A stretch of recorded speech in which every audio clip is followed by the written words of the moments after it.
Buenas a todos y bienvenidos a esta charla sobre la arquitectura del Señor de los Anillos. Y estoy muy contento de poder hacerla, espero que os guste. Antes que nada me voy a presentar porque seguramente muchos de vosotros no me conozcáis. Yo me llamo Pau y soy arquitecto. Y antes de que huyáis por la mala fama que tenemos los arquitectos, muchas veces justificada, dejadme que os pregunte un par de cosas. ¿Sabéis realmente qué tipo de arquitectura es la de Medusel en Rohan? ¿Y qué nos está contando esta de la cultura Rohirrim? ¿O el porqué de esta forma de Minas Tirith? ¿O sabéis qué diferencias hay entre Lothlórien y Rivendell? Porque arquitectónicamente, aunque parezcan idénticas, son muy distintas. Pues de todas estas cosas vamos a hablar hoy en esta charla. Pero como es algo que ya explico en mi canal de YouTube de Construyendo el Cine, donde entro más en detalle con más tiempo para cada tema, esta charla de hoy quería hacerla un poco distinta y especial. ¿Significa eso que no vamos a ver detalles y curiosidades sobre las películas? No, sí que los vamos a ver. Pero lo que vamos a hacer no es tanto una historia de una ida y de una vuelta, sino que vamos a hacer una ida y una vuelta por la historia. Y por la historia de la arquitectura en concreto, a través de la Tierra Media.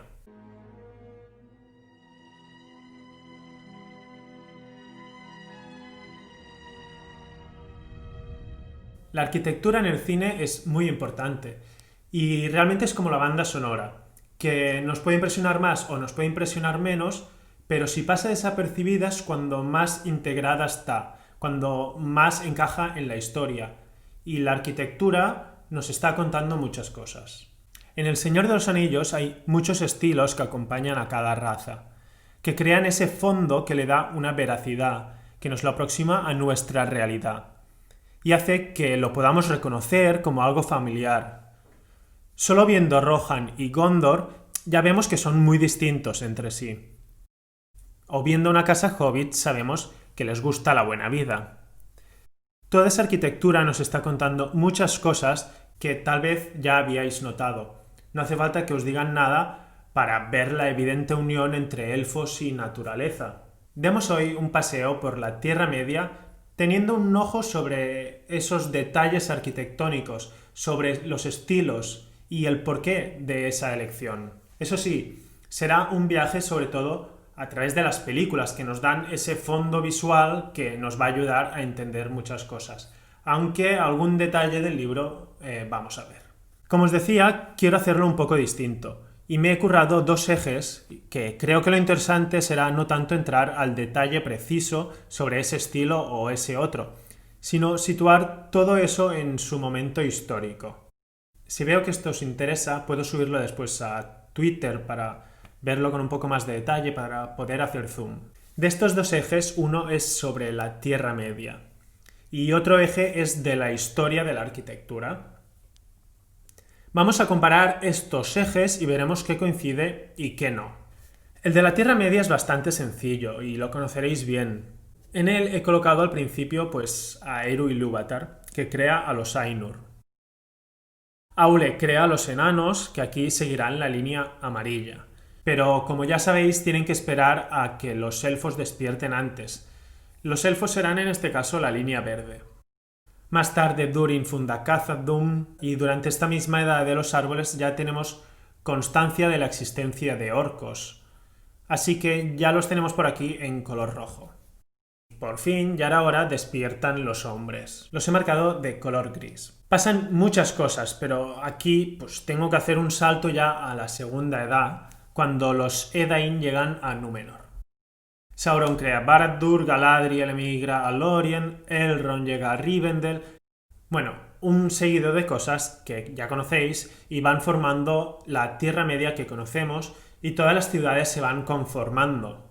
Hasta que Númenor se hunde y huyen a la Tierra Media, donde forman Gondor y Arnor, con lo que más tarde serán Minas Tirith y Minas Morgul. Pero antes de que todo esto ocurra, o antes de la fundación de Edoras, tenemos noticias de nuestros queridos hobbits, que aquí están en color marrón, y aparece también la comarca. Y nada, este es un brevísimo resumen sobre todo de las cosas que vamos a tratar más, que es la aparición de las razas y la creación de ciudades. Así que desvelemos ya el segundo eje con muchos de los estilos arquitectónicos de la historia. Diréis, ¿qué montón de estilos? Sí, hay muchos y no están todos, pero es que tampoco vamos a necesitar todos estos. Así que dejemos un top 10 de estilos arquitectónicos de la Tierra Media. Y nada, empecemos a relacionar. Los enanos, la línea amarilla que da saltos, los creados por Aule antes de despertar los elfos, tienen el primero de todos los estilos. Pero tuvieron que esperar a que los elfos despertasen para despertar ellos también bajo las montañas. Este salto temporal está también en su estilo. Los enanos tienen el primero y el último de los estilos arquitectónicos que vemos en la Tierra Media. Al ser expertos mineros, tienen una arquitectura rupestre, que es aquella que se hace en cuevas o grutas. De hecho, sus ciudades se excavan en las montañas. Son una gran mole. La arquitectura rupestre se ha hecho desde siempre, durante muchas épocas y en todos lados del mundo. Así que podemos encontrar una gran variedad de ejemplos. De hecho, a través de estos ejemplos reales podemos deducir que los enanos construyen sus ciudades al contrario que la construcción tradicional. Eso que dicen, no empieces la casa por el tejado. Pues ellos un poco sí que lo empiezan así. No es que construyan, sino que pican, vacían esa montaña y lo hacen, o tendrían que hacerlo de arriba a abajo. Sobre todo para que al picar no les caiga piedra encima o de sus compañeros. Pero realmente tienen una mezcla de estilos heavy metal. Porque como vemos en Erebor sobre todo, tienen también un estilo Art Deco, que es este último estilo que os comentaba del eje cronológico de estilos de la Tierra Media. Así que lo que vemos es una mezcla entre una sala hipóstila, como en ejemplos de Egipto, mezclado con ejemplos de arquitectura rupestre, como este de aquí, y el Art Deco, que es ese estilo que podéis ver en el Gran Gatsby, por ejemplo, o en el edificio Chrysler, que es el edificio Art Deco más famoso del mundo. También es curioso destacar del Art Deco que afectó a varios ámbitos del arte, a la decoración, interiorismo, a carteles, y en parte por eso nunca llegó a ser una de las vanguardias del siglo pasado. Fue un arte que se dejó aparte. También afectó a la moda, y en concreto una moda de vestidos tubulares muy rectos para las mujeres, que también llevaban un pelo corto. Se acercaba un poco a lo andrógino. Un poco como los enanos, que no distinguimos entre enanos y enanas porque todos tienen barba. El Art Deco es característico por las líneas rectas y por tener también influencias en arte egipcio y en lo industrializado que llegó a ser. Fue posterior y un poco lo contrario al Art Nouveau. Y si el Art Deco fue lo contrario al Art Nouveau, ¿quién fue los, digamos, contrarios o no muy amigos siempre de los enanos? Pues efectivamente los elfos, que sí que tienen ese Art Nouveau o modernismo como estilo. Pero ojo aquí, porque Lothlórien y Rivendell, como os decía, son muy distintos. Rivendell es efectivamente ese Art Nouveau o modernismo, depende del país, ha tenido muchos nombres. Y es muy parecido, de hecho, a la arquitectura del arquitecto belga Victor Horta. Pero Lothlórien tiene una filosofía distinta, más natural. Está menos construida que Rivendell, porque su protección viene todavía más del bosque, de la naturaleza. Esa fuerte relación de Lothlórien con lo natural lo desliga bastante del Art Nouveau, porque el Art Nouveau tiene una inspiración en la naturaleza, que lo vemos en Gaudí, por ejemplo, pero es una naturaleza retorcida y que se consigue mediante técnicas industriales, a través de la industrialización, mediante el vidrio o el hierro forjado, típicos de obras de Gaudí o como las estaciones del metro de París. Entonces, tal vez os estéis preguntando qué estilo es Lothlórien, porque también está inspirado en las formas naturales, como el Art Nouveau, pero arquitectónicamente, conceptualmente, está más relacionado con lo artesanal. Pues Lothlórien sigue muchas de las ideas del arquitecto John Ruskin, quien hizo una apuesta para recuperar el gótico, que era, según él, el arte que permitía libertad al artista o al artesano, que se inspiraba en las formas más naturales. De hecho, en Lórien podemos ver esa inspiración de motivos naturales del gótico de Ruskin o el uso del arco apuntado, que es también típico de este estilo. Como veis aquí en el eje, el revival gótico vino antes que el Art Nouveau. Y claro que vino antes porque Ruskin fue una de las inspiraciones para el Art Nouveau. Pero fijaos bien que ese revival, aparte de Ruskin, tiene a otro personaje, llamado Viollet-le-Duc, del cual también coge inspiración el Art Nouveau o modernismo. Pero de este arquitecto ya hablaremos más tarde, no os preocupéis. Vale, y os decía que hablaríamos también de detalles y curiosidades. Vamos con un par de Lothlórien y Rivendell. En esta escena vemos como al llegar a Caras Galadhon, la escena tiene unos tonos marrones, colores de un bosque normal, con algunos dorados. A medida que la cámara sube, va oscureciendo, y los azules ganan importancia. Eso es porque van descubriendo Lothlórien. Cuando lleguen arriba, los dorados se pierden y aparecen más plateados, hasta que dominan totalmente. Han entrado en la magia élfica. Han cruzado los colores típicos de un árbol Malorn, de hojas doradas y tronco plateado. O lo que es lo mismo, de los dos árboles de Valinor, Telperion y Laurelin, relacionados con Galadriel y con el bosque de Lórien. La segunda curiosidad es que en Rivendell vemos ejemplos también de arquitectura más propia de los hombres, no solo Art Nouveau, lo cual veremos ahora en Gondor. Eso es porque Alan Lee, el que ya conoceréis, ilustrador del Señor de los Anillos, hizo una mezcla muy grande en Rivendell de estilos. Pero bueno, me gusta pensar que es por la presencia de los Dúnedain que ha habido durante mucho tiempo en la casa de Elrond. De hecho, en las películas Aragorn aparece siempre delante de una arquitectura que es más de piedra y con arcos de medio punto, que es la que os digo que es más típica de hombres.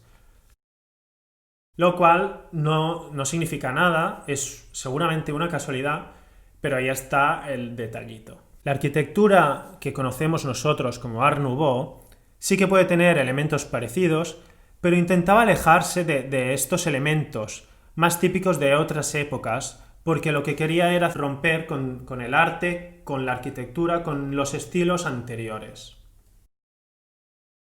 Y bueno, diréis, has comentado la arquitectura de Gondor. ¿Qué estilo tienen los hombres? Vamos a verlo. Pues la arquitectura de Gondor es con lo que os decía: piedra, arcos de medio punto. En resumen, es románico italiano. Fijaos en la Catedral de Pisa. Yo creo que el parecido es bastante razonable. También tiene relación con toda esta serie de románico italiano que usa mucho los colores blanco y negro. También tiene relación con la arquitectura bizantina. De hecho, la cúpula de Santa Sofía es como la gran cúpula de las estrellas de Osgiliath, en su momento la que fue capital de Gondor. De hecho, la historia de Gondor está muy relacionada con la del Imperio Bizantino, pero eso lo dejo para gente mucho más experta que yo en el tema. También dicen que para el interior de la basílica, por así llamarlo, de Minas Tirith, se inspiraron en la Capilla Palatina, un ejemplo de arquitectura carolingia. A ver, sí, pero en cualquier caso es una capilla palatina sin vida. Pero bueno, una capilla palatina sin vida ya cuadra con la decadencia de Gondor a la que llega con sus senescales. Ahora veremos cómo Rohan, por ejemplo, es un poco lo contrario a esto. Es una exaltación constante de su cultura a través de la arquitectura, del ornamento, a diferencia de lo que vemos aquí en Gondor. Finalmente, quiero comparar también la ciudad entera con el Mont Saint-Michel en Francia, que es también un auténtico laberinto y creo que una referencia para la imagen de Minas Tirith. La arquitectura de Gondor nos cuenta constantemente que ya no son lo que fueron.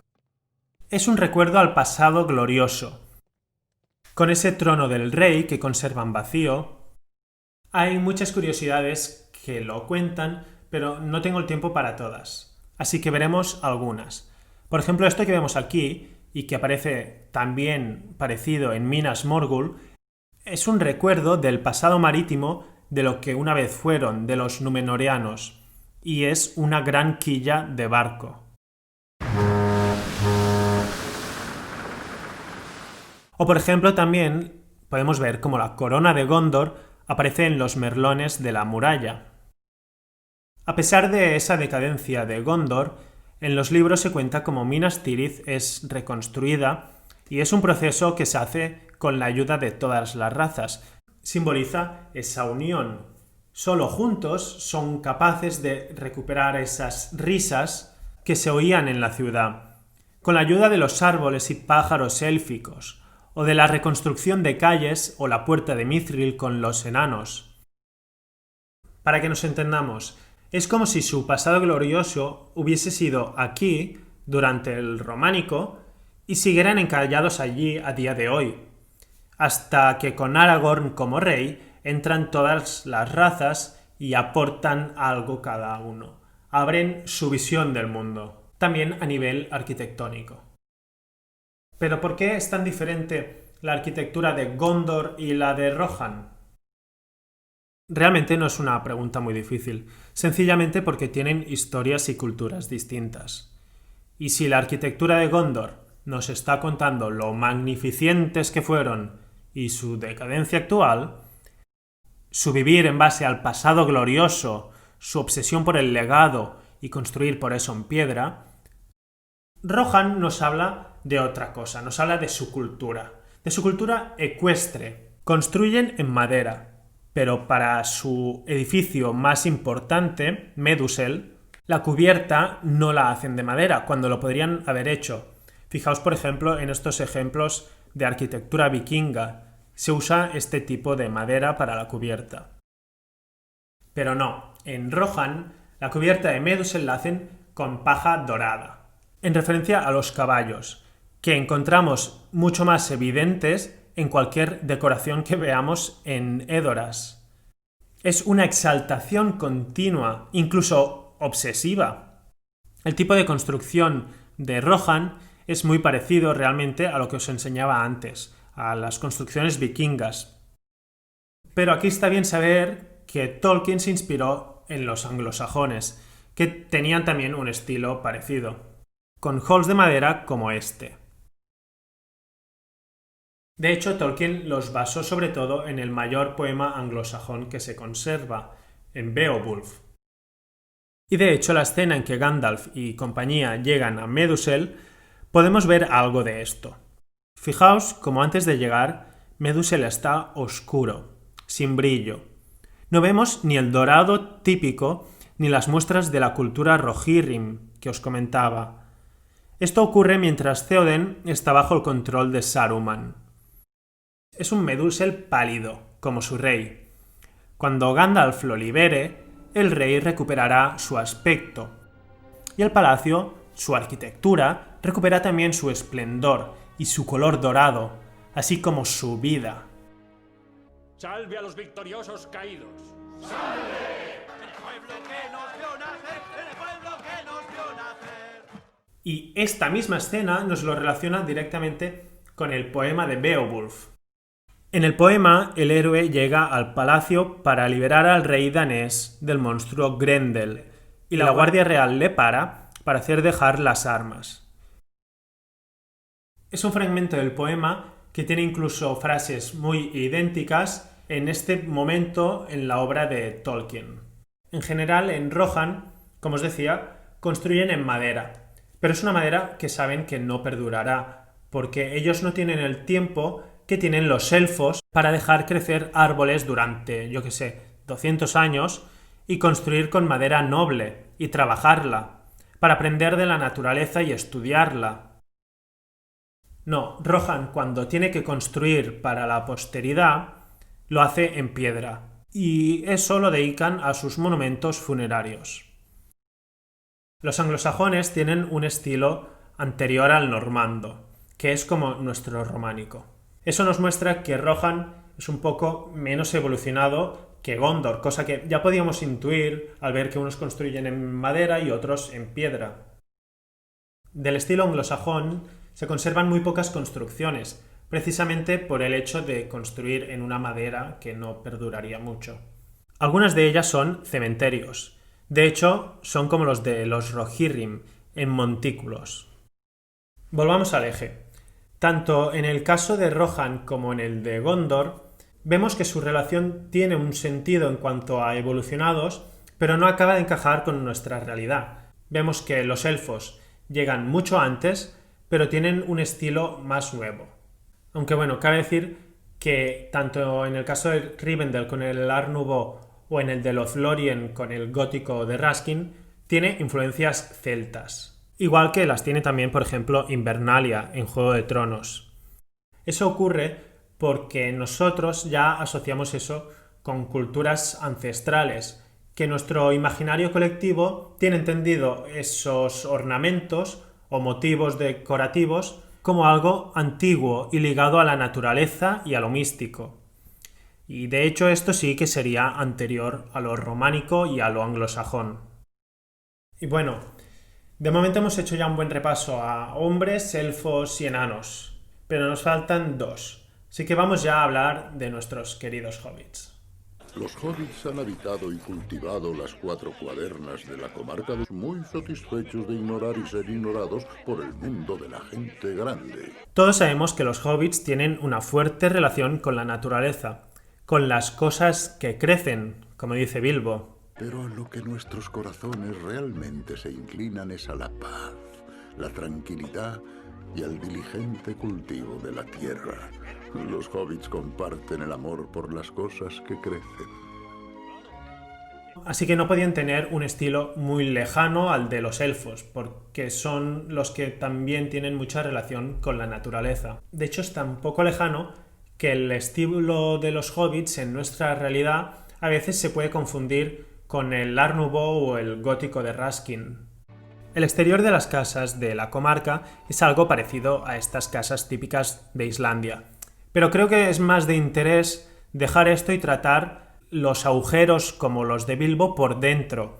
Y eso son auténticas casas Arts and Craft. Vale, situemos esto en el eje. El Arts and Craft se sitúa algo después del revival de Raskin y de hecho William Morris, el principal arquitecto del estilo, coge muchas influencias de John Raskin.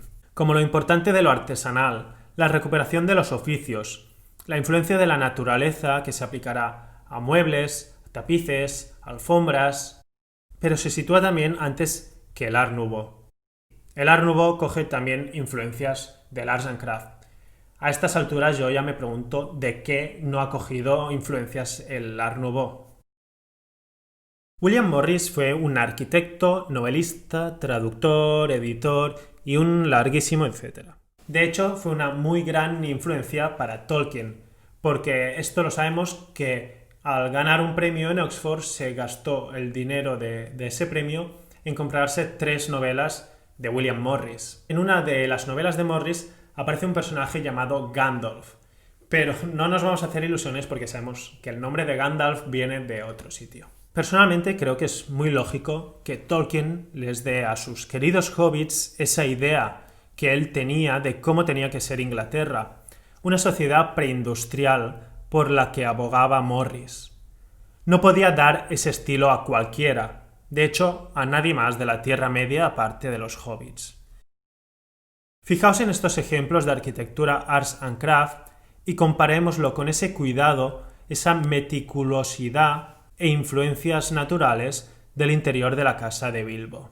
Todo ese cariño por el detalle, por lo artesanal, por vivir bien como hacen los hobbits, es algo que vemos tanto en el Arts and Craft como en las casas de la comarca, especialmente en la de Bilbo. Y finalmente llegamos a Mordor. Tal vez no tanto a Mordor, sino a la arquitectura del mal en general. Veremos la torre de Orthanc en Isengard y Barad-dûr. La primera es un ejemplo de arquitectura hecha por hombres, que el mal corrompe y pervierte. El mal o el mismo Saruman. Así que lo que vemos aquí tiene una base más románica, con arcos de medio punto, porque aquí estaba su origen, en la arquitectura románica de los hombres, pero en algún momento se va transformando, adoptando formas de la industrialización que supone el mal en El Señor de los Anillos. Así que su arquitectura coge elementos de esas máquinas, como el hierro y el acero. Es algo que lo relaciona con el revival gótico, pero no el de Ruskin, sino el de Viollet-le-Duc, ese personaje del que todavía teníamos que hablar. Viollet lo que hizo es coger arquitecturas del gótico e interpretarlas como él suponía que debían ser. Así, por ejemplo, incluyó la famosa aguja que se quemó en la Catedral de Notre Dame, porque se suponía que así tenía que ser. De hecho, solía mezclar esa arquitectura evocadora de otras épocas con elementos industriales. ¿Os va sonando? Como por ejemplo pilares de acero. La arquitectura del mal en El Señor de los Anillos, así como en muchas otras películas, es coger un estilo anterior, en este caso el gótico o el románico, y pervertirlo, industrializarlo. A ver, para que nos entendamos, y aceptadme la comparación. Es como el origen de los orcos, en que hay una opción que es que eran elfos que se pervirtieron y corrompieron. Pues es como coger el gótico de los elfos y pasarlo por ese filtro pervertido de la máquina, además con un color negro. La arquitectura al mal casi les funciona como máquina, es industrialización en estado puro, esa que tanto odiaba Tolkien. Por eso aprovecho en parte para relacionarlo también con el movimiento moderno. Ojo, que no el modernismo, son cosas muy diferentes. Modernismo es el Art Nouveau. Y lo relaciono con este por la idea del arquitecto Le Corbusier de entender la casa como una máquina. Esa racionalización de la arquitectura moderna que conllevó la semejanza entre arquitectura y máquina.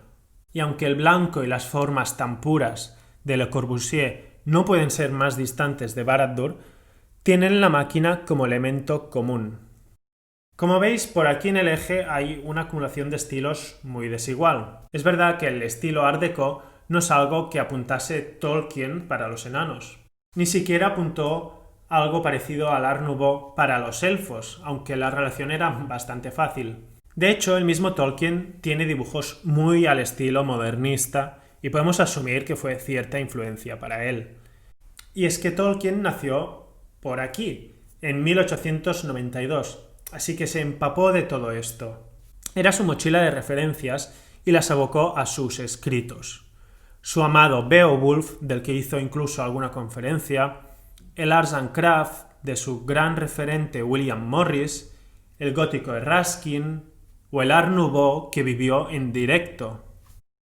Toda esa arquitectura bañó la obra de Tolkien y ha dado riqueza a lo que vemos hoy en las películas. Y volviendo a cómo empezábamos la charla, esa importancia de la arquitectura que nos da un contexto, algo que nos haga sentir familiaridad y que podamos dar eso por bueno, porque al fin y al cabo nos suena el románico, el gótico, el modernismo, son cosas que tenemos cerca y en todas nuestras ciudades. Y con esto llegamos al final de nuestra charla, que espero que os haya gustado y os haya servido para aprender, si no algo del Señor de los Anillos, tal vez algo de arquitectura o de su historia. Espero que os haya gustado este viaje por la historia a través de la Tierra Media. Y cuando os queráis hacer una casa al estilo Hobbit, un auténtico agujero Hobbit, pues podáis ir al arquitecto y le digáis, mira, quiero una casa Arts and Crafts. En fin, que para mí ha sido un placer poder dar esta charla y estoy muy agradecido a la Sociedad Tolkien y a todos los que os pueda interesar. Adiós.